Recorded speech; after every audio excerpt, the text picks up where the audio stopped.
Como todos los jueves, estamos dando unas lecciones que habla acerca de un discipulado que es necesario establecer en la iglesia, porque la finalidad de la iglesia es preparar a los santos. ¿Cuántos santos hay aquí? ¿Y cuántas santas hay aquí? A ver, digan amén. Diga fuerte, amén. Mire, somos pecadores, es cierto, todos somos pecadores. Pero la sangre del Cordero nos presenta, nos justifica y nos presenta como santos delante del Padre Celestial. Por eso es que nos podemos acercar hasta el trono de la gracia de Dios. Amén. Así que por esa razón nosotros hemos sido santificados, hemos sido justificados, hemos sido redimidos, hemos sido lavados con la sangre del Cordero. Esa sangre nos limpia de todo pecado. Amén. Bueno, entonces el día de hoy vamos a ver un tema que se llama valores cristianos. Vamos a ver el tema de valores cristianos. Vamos a ver en el Evangelio según San Mateo capítulo 22. Mateo 22, versículos del 37 al 39. O sea, versículos 37, 38 y 39. Mateo 22, versículo 37, 38 y 39. Dice así la Escritura. Jesús le dijo, amarás al Señor tu Dios con todo tu corazón. Mira qué bien, aquí lo tenemos. ¿Lo alcanzan a ver? ¿Sí? Gloria a Dios. Vamos a leerlo como en la escuelita, por favor. Si me hace usted el gran favor de leerlo como en la escuelita, todos al unísono. ¿Sabe por qué? Porque esto va a ser una palabra, una atmósfera de fe. 1, 2, 3.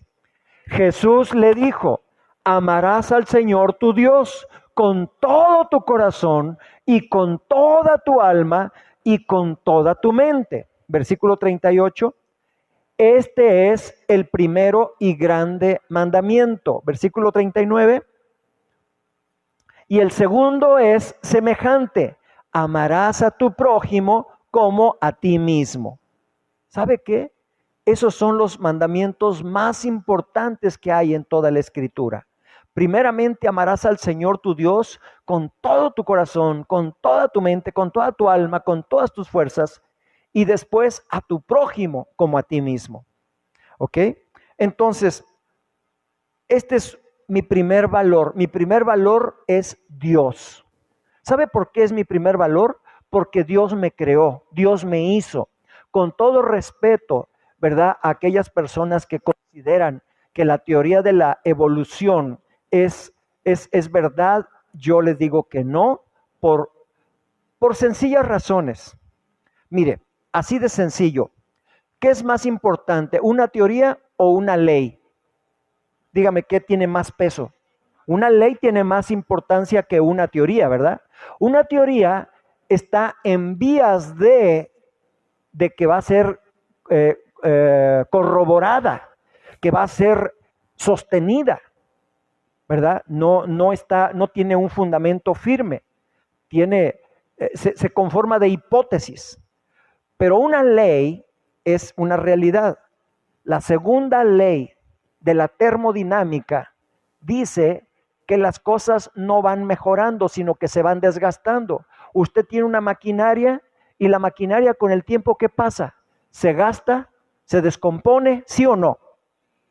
Bueno, entonces, por ejemplo, la segunda ley de termodinámica dice que, por ejemplo, el agua que está caliente se va a enfriar, ¿verdad? Si no hay algo que lo esté calentando, se va a enfriar.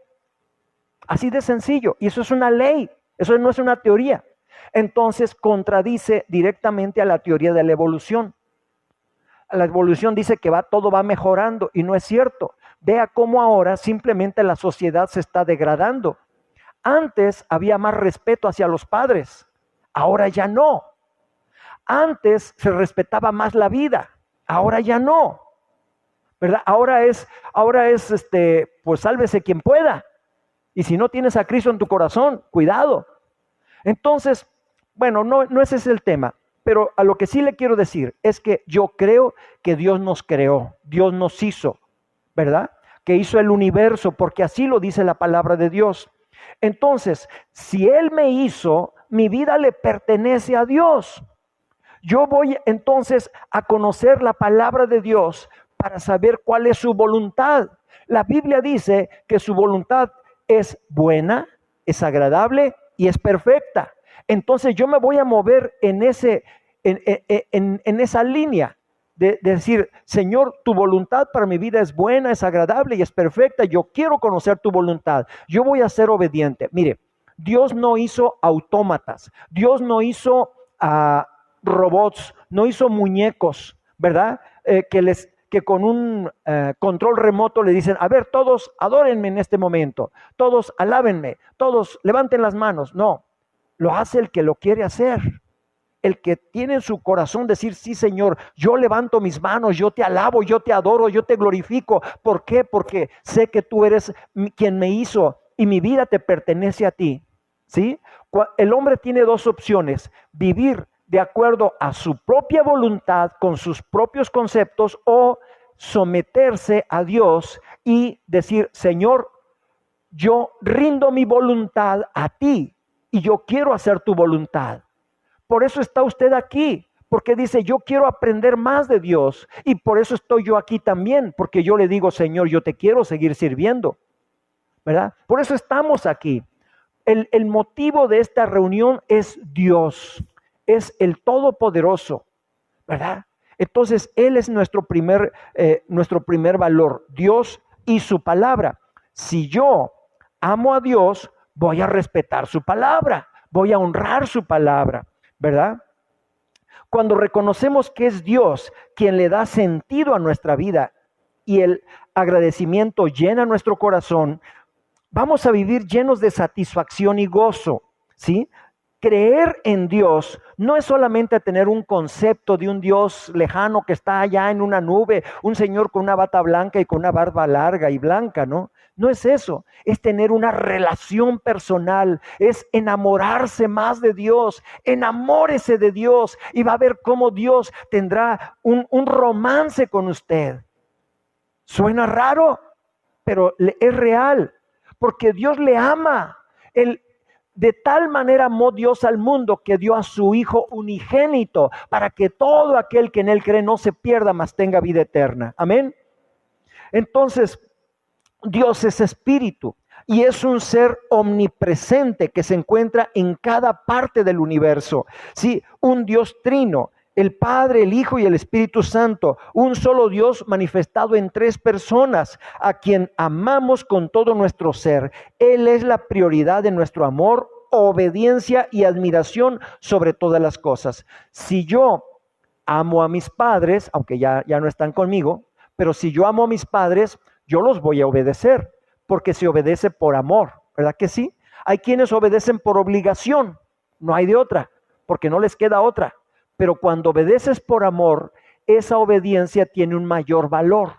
Entonces, cuando tú obedeces a Dios por amor, Él te va a honrar. Si tú honras a Dios, Él te va a honrar también.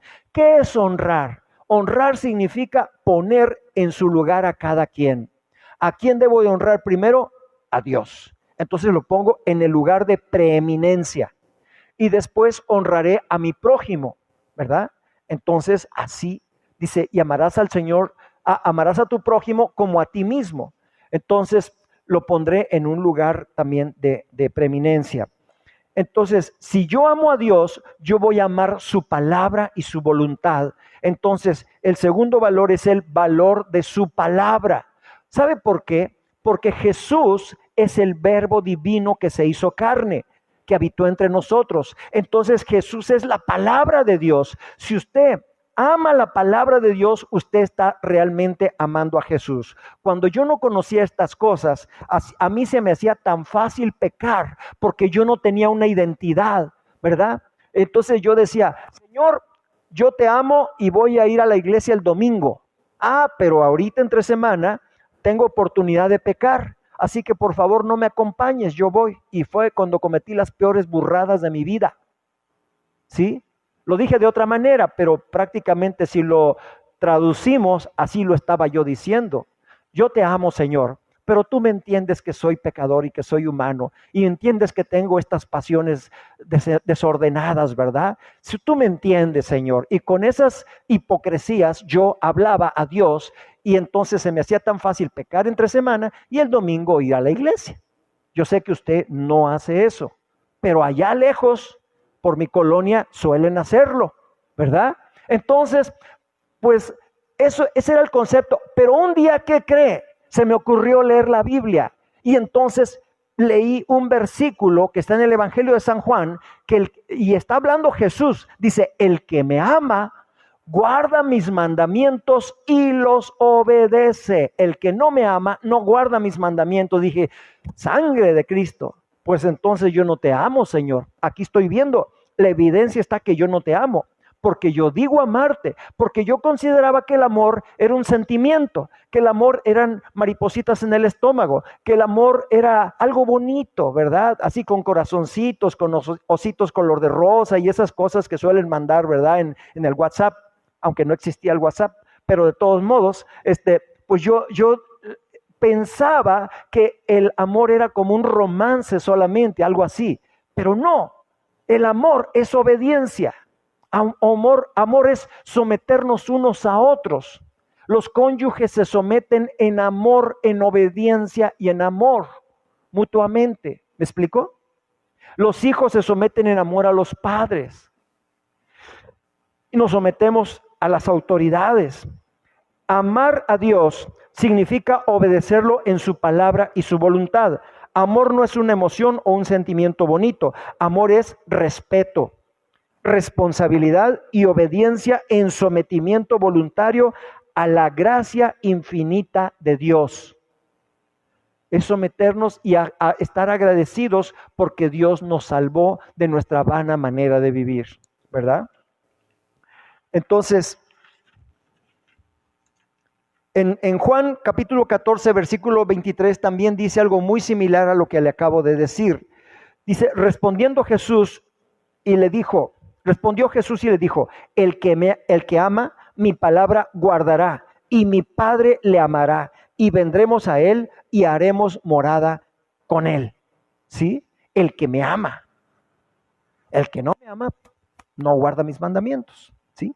Entonces, amar a Dios es guardar sus mandamientos, es obedecer su palabra. Amar y obedecer su palabra es amar al mismo Jesucristo en persona. Si usted ama sus mandamientos están escritos en la palabra de Dios, entonces usted realmente sí está amando a Jesús.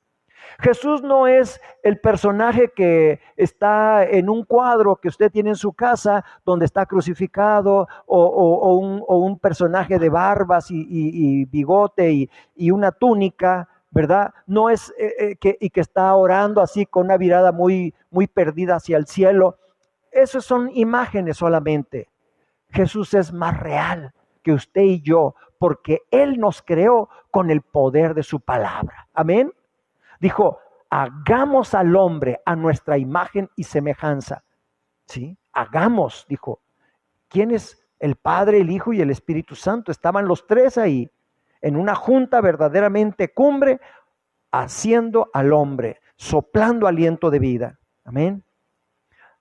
Dice, la máxima expresión de amor la manifestó Jesús en la cruz del Calvario por su obediencia extrema al Padre Celestial. Diga, obediencia extrema.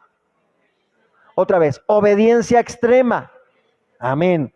Mire, le voy a leer Filipenses capítulo 2, versículo 8. A ver si nos los pudieras poner. Filipenses 2, 8. Filipenses 2, 8. Mire, gracias Giovanni, qué bendición tu vida, ¿eh? Qué rápido aprendes. Vamos a leerlo todos juntos. 1, 2, 3. Y estando en la condición de hombre, se humilló a sí mismo, haciéndose obediente hasta la muerte y muerte de cruz. Filipenses 2, 8. Jesús se despojó de su deidad. Jesús es Dios, ¿verdad? Todos estamos de acuerdo en esto. Ahora, para venir aquí a la tierra y nacer a través de una virgen en un pesebre en Belén, Él se despojó de su divinidad. No vino como Dios, vino como hombre. Un hombre que le dolían si le golpeaban. Un hombre que tenía hambre, que tenía sed, que tenía ganas de ir al baño, así como usted y yo, ¿verdad? Pero sin el ADN del pecado, o sea, sin pecado concebido. Él no nació en iniquidad, como usted y yo nacimos. Usted y yo venimos arrastrando los genes de papá y de mamá, y del abuelo, y del bisabuelo, y del tatarabuelo. Y usted no sabe qué tatarabuelos tuvo, ni qué bisabuelos tuvo. Y esa genética viene heredándose vía paterna y vía materna. Entonces, pero Jesús no. Jesús solamente heredó el gen del Padre Celestial y en la parte humana heredó el gen de María. ¿Me explico? Entonces, ahí Él se despojó, dice, estando en la condición de hombre, no de Dios, de hombre. Se humilló a sí mismo, haciéndose obediente hasta la muerte y muerte de cruz. O sea, esta fue obediencia extrema, hasta la muerte y muerte de cruz. Entonces, por eso dice Juan 3:16, porque de tal manera amó Dios al mundo que ha dado a su Hijo unigénito. Entonces aquí vemos que amor y obediencia son sinónimos. Amén. Gloria a Dios. Entonces, Jesucristo se despojó de su investidura divina y se hizo hombre para justificar a la humanidad delante del Padre a través de la obediencia total, dejándonos ejemplo de completa sujeción a los mandamientos de Dios. Amar a Dios es amar su creación también, ¿verdad? Por lo tanto, amaremos a nuestros semejantes. Esto incluye amar a nuestra familia primeramente. Yo no puedo andar amando a la gente que no conozco y resulta que no amo a mis familiares. ¿Con quién tengo que empezar? En casa, ¿sí o no? ¿Verdad que sí? Entonces tenemos que empezar con la familia, con papá, con mamá, con los hermanos. A veces no nos llevamos bien, a veces hay diferencias, incluso discusiones o hasta pleitos. ¿Por qué? Porque la familia no fue fundamentada en los fundamentos bíblicos, se fundamentó en una religión. Y la religión solamente es un intento del hombre de acercarse a Dios. Entonces está llena de dogmas, de preceptos, de liturgias, de ritos, de tradiciones, de costumbres, pero no de lo que viene siendo la esencia de la palabra de Dios, ¿verdad? Marcos 12:31. Marcos 12:31 dice, y el segundo es semejante, amarás a tu prójimo como a ti mismo.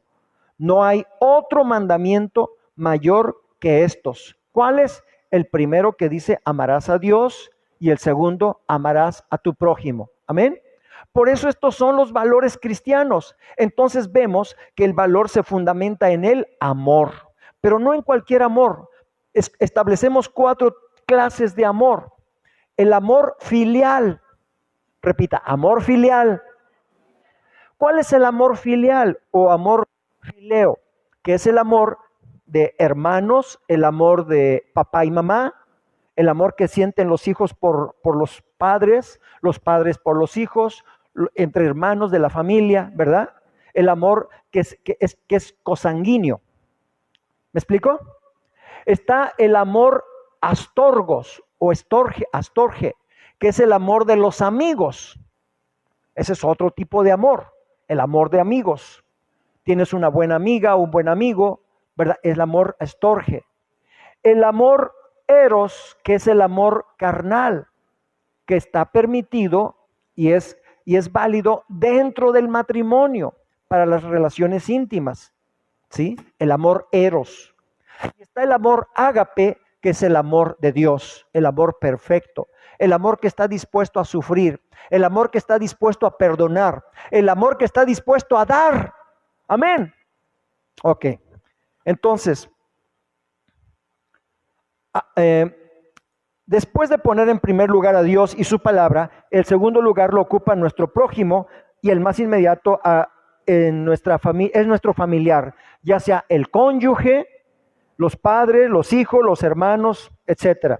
Así pues, nuestra familia ocupa el segundo lugar en nuestra lista de valores según la palabra de Dios, ¿verdad? Honrar a los padres trae una bendición de larga vida. Amén. Cuando usted, el quinto mandamiento dice, honrarás a tus padres. Amén.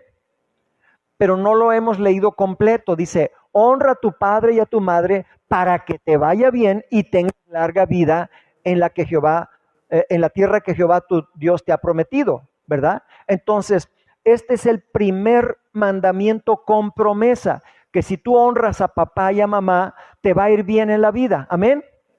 Ahora, cuando ya te casas, entonces, ¿a quién tienes que honrar? A tu cónyuge, a tu esposo, a tu esposa.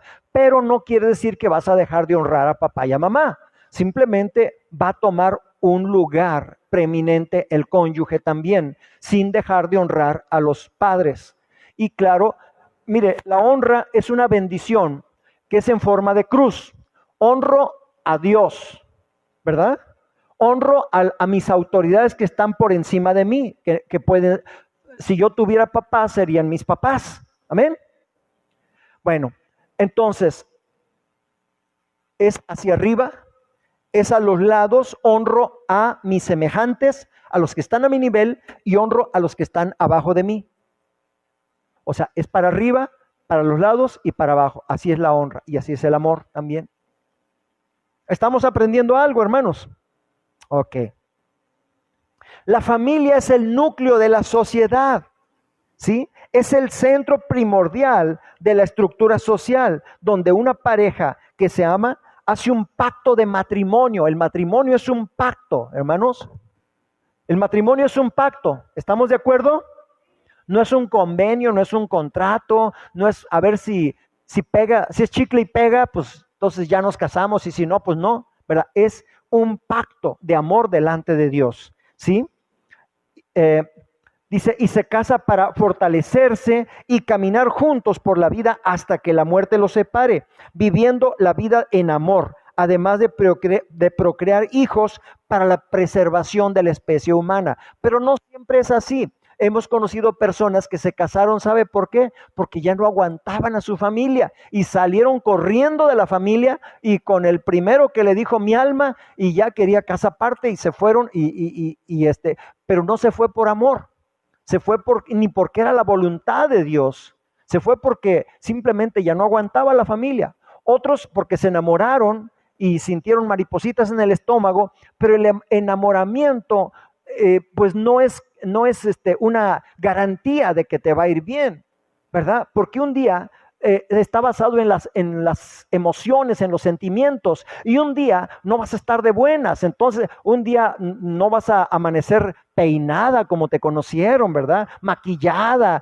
¿no? De hecho, si abres la boca y todavía no te has lavado la boca, pues va a salir así como que todo lo que estuvo ahí en la noche, ¿verdad? Entonces, muchas cosas. Entonces, amor es más que una decisión. Yo decido amar a mi cónyuge, no importa cómo sea, no importa, porque esto ya es carácter, y eso es el tema que vamos a tratar al final, ¿verdad? Pero entonces yo decido amar a esa persona. Mira, yo tengo un buen amigo que su niña nació con síndrome Down y ama a su niña, pero incondicionalmente, ¿verdad? Tiene otras niñas que están muy bonitas, muy guapas, muy inteligentes, pero esa niña tiene un lugar muy especial, ¿sí? Entonces, hay gente que nació su niño con un defecto y se quiere deshacer de esa niña, pero cuando amas a alguien no te vas a deshacer de esa persona, lo vas a amar. Amén. Gloria a Dios. Entonces, estamos viendo que si tú le preguntas a Dios, Señor, ¿es tu voluntad que yo me case con fulana, con fulano? Entonces Dios te va a hablar y te va a decir, mira sí, mira no, etcétera, etcétera, ¿sí? Pero ya le preguntamos cuando ya estamos casados, pues entonces, pues mira, Si no era la voluntad de Dios y ya tienes hijos, sí es la voluntad de Dios, ya ni modo, ahí sigues. Ahora pídele a Dios que te dé el ánimo, el amor, la gracia, la actitud para seguir adelante. Amén. Gloria a Dios.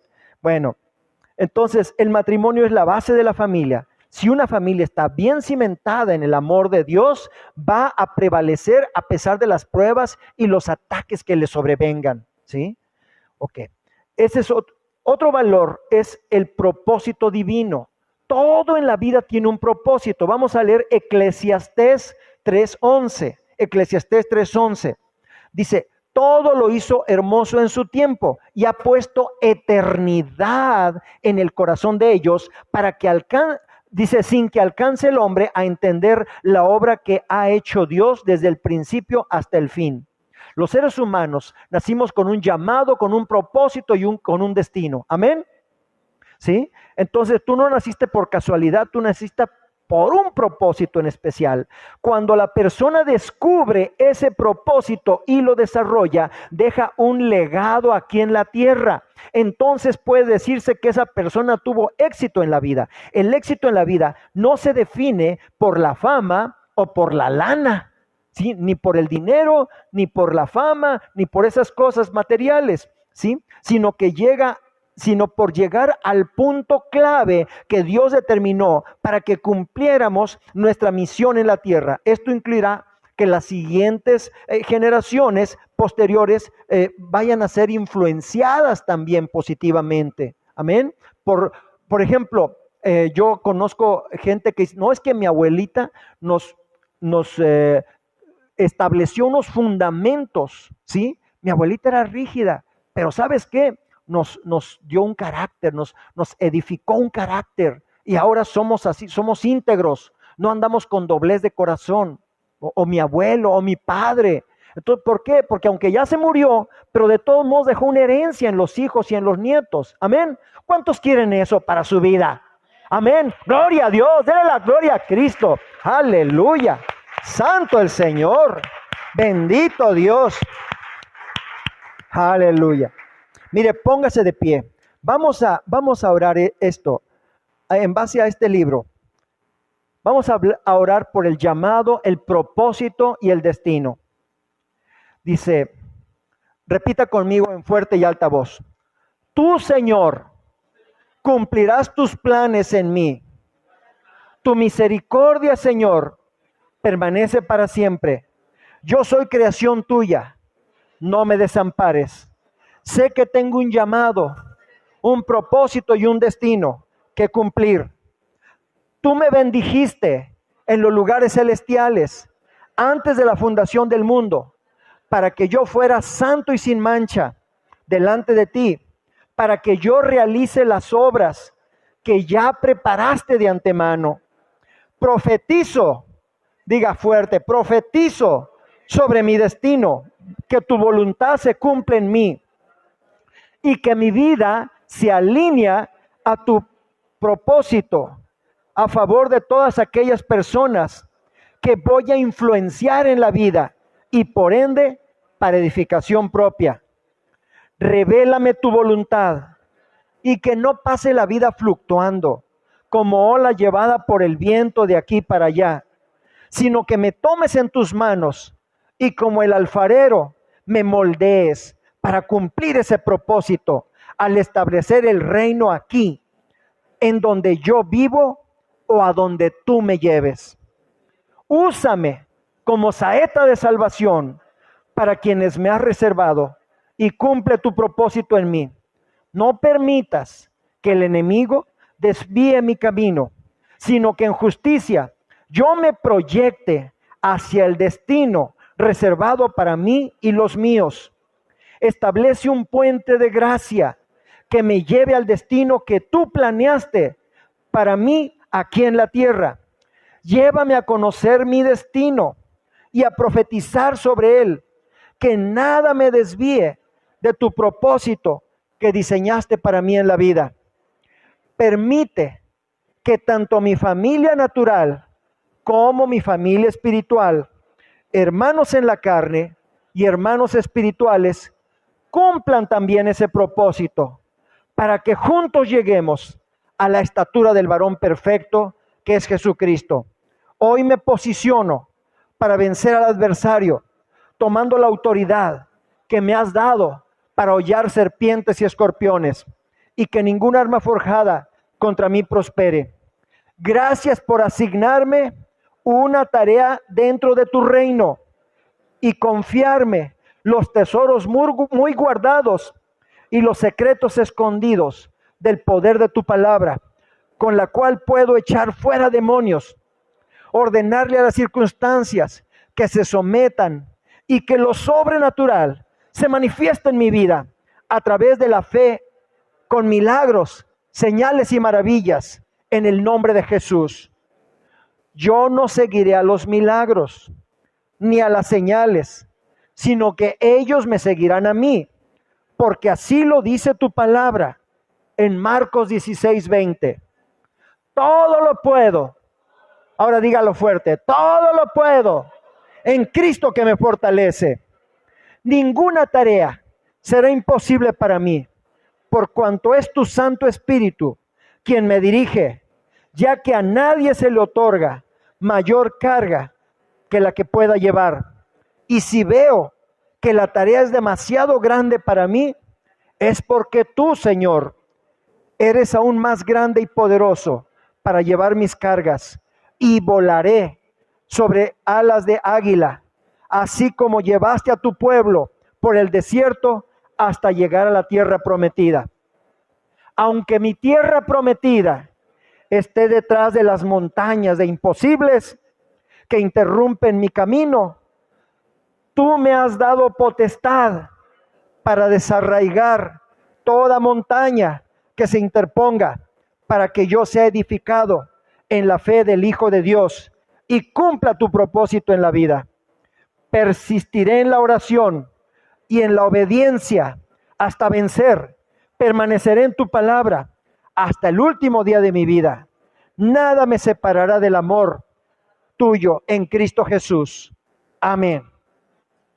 Gloria a Dios. Dele un aplauso al Señor si usted lo ha creído. Gloria a Dios. Tome asiento, por favor. Vamos a terminar ya rápidamente. Mire, vamos a seguir. Otro de los valores cristianos es el valor de la transferencia generacional. Dios es un Dios de generaciones, de 3 generaciones. Dice que Dios es el Dios de Abraham, de Isaac y de Jacob. Amén. Dice Éxodo capítulo 3, versículo 15. Éxodo 3:15 dice: además dijo Dios a Moisés, así dirás a los hijos de Israel: Jehová, el Dios de vuestros padres, el Dios de Abraham, Dios de Isaac y Dios de Jacob, me ha enviado a vosotros. Este es mi nombre para siempre. Con él se me recordará por todos los siglos. Amén. Mire, Abraham dice, además dijo Dios a Moisés, así dirás a los hijos de Israel: Jehová, el Dios de vuestros padres, el Dios de Abraham, Dios de Isaac y Dios de Jacob, me ha enviado a vosotros. Aquí está hablando de 3 generaciones. Abraham, Isaac. Abraham fue papá de Isaac. Isaac fue papá de Jacob. Jacob, después Dios le cambió el nombre por Israel. Le dijo, ya no te llamarás Jacob, te vas a llamar Israel. Y de ahí viene el nombre del país de donde nació el Señor Jesús. Entonces, por último está el valor del carácter de Cristo. Romanos capítulo 8, versículo 29. Ya con esto terminamos. Bueno, falta uno más. El valor del carácter de Cristo. Romanos 8, 29. Porque a los que antes conoció, también los predestinó. Wow. Fíjese, porque a los que antes conoció, también los predestinó para que fuesen hechos conformes a la imagen de su Hijo, para que Él sea el primogénito entre muchos hermanos. ¿Qué significa esto? Que usted y yo somos cristianos. Nuestro hermano mayor se llama Jesucristo. ¿Qué significa la palabra cristiano? Cristiano significa un seguidor de Cristo, uno que sigue a Jesús. Amén. Por eso dice aquí, para que Él sea el primogénito entre muchos hermanos. ¿Sí? Él es el hermano mayor. Por eso nos llamamos hermanos en la fe. Mire, ¿cuántos tienen aquí hermanos y hermanas en lo natural, biológicos? Hermanos y hermanas biológicos. Muy bien. Quiero informarle esto. Yo también tengo un hermano y tengo 6 hermanas biológicas. Los hermanos biológicos dejan de ser hermanos cuando uno de los hermanos se muere. Entonces dice uno, es como decir, yo tenía un papá, pero se murió, ¿verdad? Tenía una mamá, pero se murió. Tenía un hermano, pero se murió. No dice, tengo un hermano, pero ya está muerto. Dice, tenía un hermano, pero se murió. Pero los hermanos en la fe siguen siendo hermanos aún después de muertos, porque Dios no es Dios de muertos, es Dios de vivos. Amén. Y cuando estemos en la eternidad, seguiremos siendo hermanos. Qué hermoso, qué maravilloso es esto. ¿No lo cree usted? Es para estar gozosos. No se ponga triste porque le digo que los hermanos van a dejar de ser hermanos cuando se mueran. Algún día nos vamos a morir. ¿Sí o no? Bueno, y diríamos, entonces yo tenía un hermano, yo tenía una hermana, pero ya se murió, pero ahora yo sigo teniendo hermanos en la fe. Y cuando nos veamos allá, ahora, le quiero decir que mis hermanas recibieron a Cristo en su corazón. Entonces son hermanas biológicas y hermanas espirituales. Así que entonces, en ese caso, mis hermanas que son biológicas y espirituales seguirán siendo hermanas allá en la eternidad. Amén. Gloria a Dios. La meta de todo ser humano en la tierra es que el carácter de Cristo sea formado en su vida. Ser lleno de bondad, integridad, humildad, temor de Dios, santidad y madurez. Creemos que Jesús es nuestro modelo al cual tenemos que imitar, que tenemos que honrar, que tenemos que glorificar, adorar y seguir. ¿Cuáles son los rasgos que distinguen el carácter de Cristo? Específicamente hablamos del fruto del Espíritu que está en Gálatas capítulo 5, versículos 22 y 23. Gálatas 5, 22 y 23 dice, mas el fruto del Espíritu es amor, gozo, paz, paciencia, benignidad, bondad, fe, mansedumbre, templanza. Contra tales cosas no hay ley. ¿Qué significa esto? Que si usted practica estas cosas, usted no necesita estar dentro de un sistema de la ley mosaica, de la ley de Moisés, sino que estamos en la gracia de Dios y que cuando usted practica la mansedumbre, cuando usted no se le van las cabras al monte, ¿verdad? Sino que es una persona mansa, ¿verdad? Templada, ¿verdad? Cuando usted practica el amor, cuando usted es una persona que practica el gozo, la paz, entonces tiene una ecuanimidad que le da el Espíritu Santo a través del ADN de Cristo. Amén. El carácter será el signo distintivo de una persona íntegra, sabia y madura, que será procesada y donde se manifestará la esencia del carácter de Jesús. No se trata de tener solamente mucho conocimiento de la palabra de Dios. O sea, no se trata de tanta teoría. Claro que es importante conocer la palabra de Dios. Amén. Pero no que solamente tenga la teoría y que le falte la práctica. Porque he conocido cristianos que se conocen muchos versículos bíblicos, pero andan en drogas, andan en adulterio, andan en muchas cosas. Pues hasta en negocios chuecos, ¿sí? Pero se conocen la palabra de Dios, ¿sí? Entonces, pues no está bien. Creo que la teoría y la práctica deben ir de la mano, deben ir al parejo, ¿sí o no? ¿Verdad que sí? Ok, bueno, entonces, por último, pasión por el progreso. Mire, yo le voy a decir algo. Hace muchos años, cuando yo empecé a ser cristiano, hace como 30 años, como decían que Jesús ya iba a venir, mucha gente dijo, no, ya para qué estudio, Cristo ya va a venir, mejor ya ni estudio, ¿verdad? Y se quedaron ignorantes. Y yo creo que eso no está correcto. Yo conocí un amigo que a sus hijas las sacó de la escuela y ya no las metió porque decía, no, ya Cristo ya viene. Y no estudiaron las muchachas. Creo que eso es un error, con todo respeto. ¿Sí?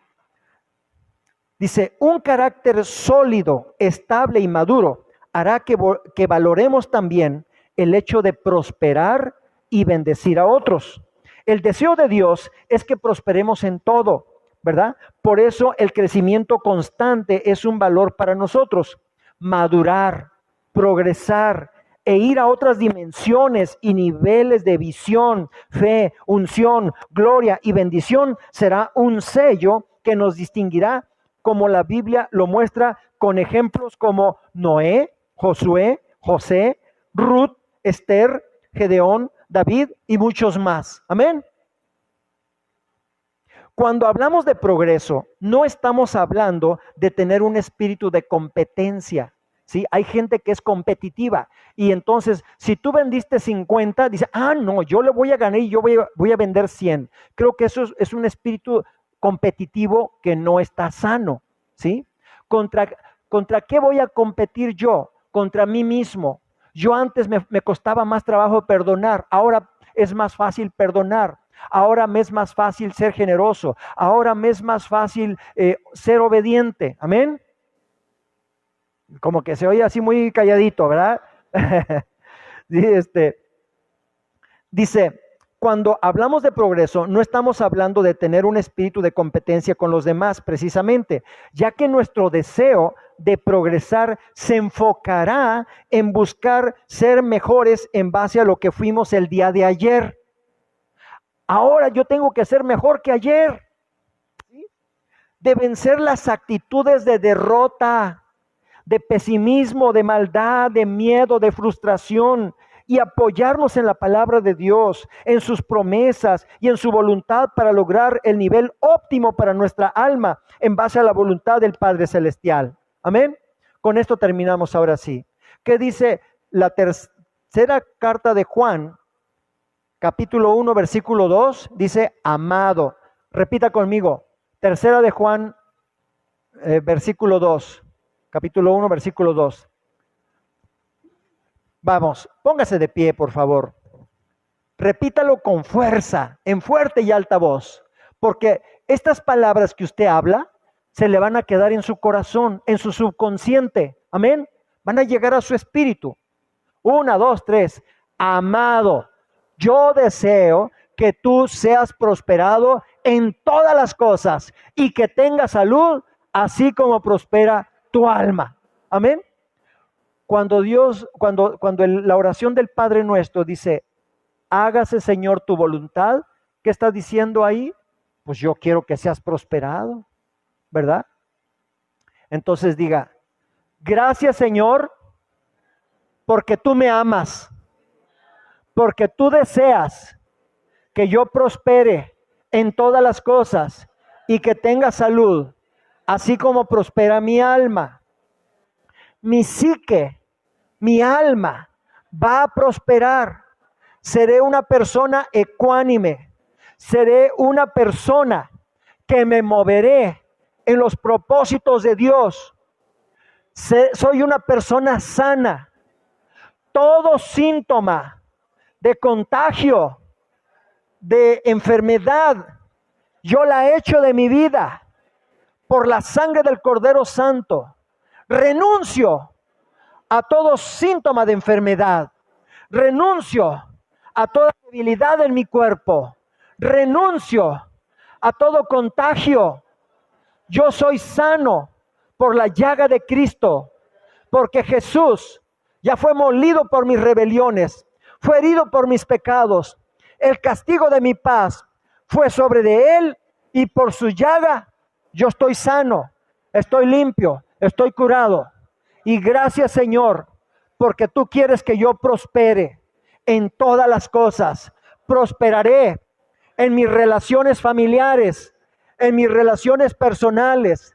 Prosperaré en mi trabajo, en mi negocio, en mi economía, en todo lo que pueda yo prosperar. Seré prosperado. Yo no competiré contra otros, competiré contra mí mismo, siendo cada día mejor, siendo cada día más paciente, más templado, más próspero y bendecido. Hoy declaro bendición sobre mi vida.